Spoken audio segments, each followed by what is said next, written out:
శంకనా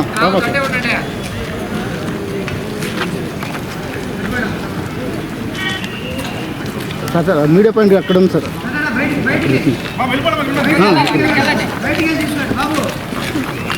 వెళ్ళిపోతున్నా.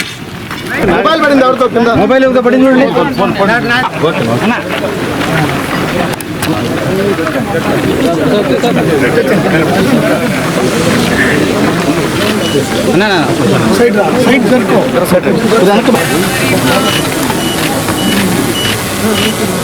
ఇప్పుడు వచ్చారన్నా.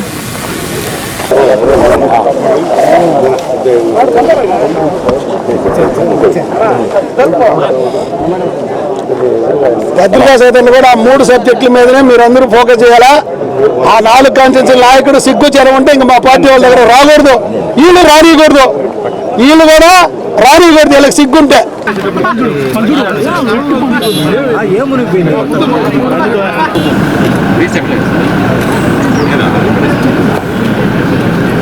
కూటమి వినాశనానికి విపరీత బుద్ధి అని ఈరోజు కాలం నిర్ణయిస్తున్న తొందరలో వాళ్ళు పడే పాటు వాళ్ళు పడే పరిస్థితి మేము అడుగుతున్నాం. ఒకటే ముఖ్యసూటిగా, మీరు ఇసుక రీచ్ని మేము ఆపాం.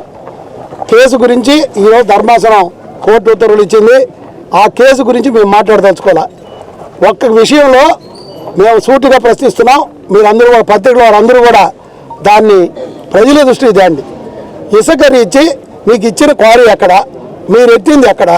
మీరు కాణిపాకం వచ్చి ప్రమాణం చేస్తారా, కాళాస్త్రి వచ్చి ప్రమాణం చేస్తారా, లేదు వెంకటేశ్వర నగర్ ప్రమాణం చేస్తారా? మీరు ఎత్తున అక్రమ ఇసుక కాదా? వాళ్ళు ఎవరు అంటే నెలా సుబ్రహ్మణ్యం గారు, గంగాప్రసాద్ గారు, అదేవిధంగా డిఎస్పీ గారు కూడా దీనిలో బాగుందని మేము అనుకుంటున్నాం. వీళ్ళు ముగ్గురు కలిసి ప్రశ్నించే గొంతులు నొక్కుతూ ప్రశ్నిస్తే 16 కేసులు నా మీద పెట్టారు. గోవర్ధన్ 20 కేసులు పెట్టారు. మీ కేసులకు, జైళ్ళకు, పాస్పోర్ట్లకు భయపడి పారిపోవడం తిరిగి పొందడం కాదు.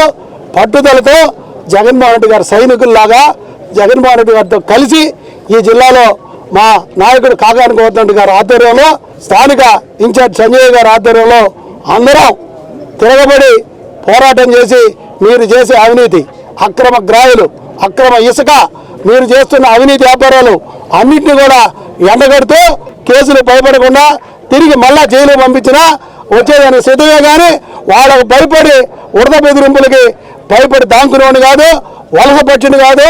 అధికారం ఉంటే ఒక రకంగా, అధికారం లేకపోతే ఒక రకంగా. అధికారం ఉంటే సంజీవయ్య గారు మీరు బాగా చేయాలా, అధికారం ఉంటే గోవర్ధన్ గారు మీరు బాగా చేయాలా, జగన్ రెడ్డి గారు మీరు బాగా చేయాలా. అది మరి మేము ఏళ్ళకి పోలా, తెలుగుదేశం నాయకులు ఇళ్ళకి వలస పోలా, ఏ తెలుగుదేశం నాయకుడు వాకిలు దొక్కలా. ఆ రోజు మీరు మా వాకిలు దొక్కారు.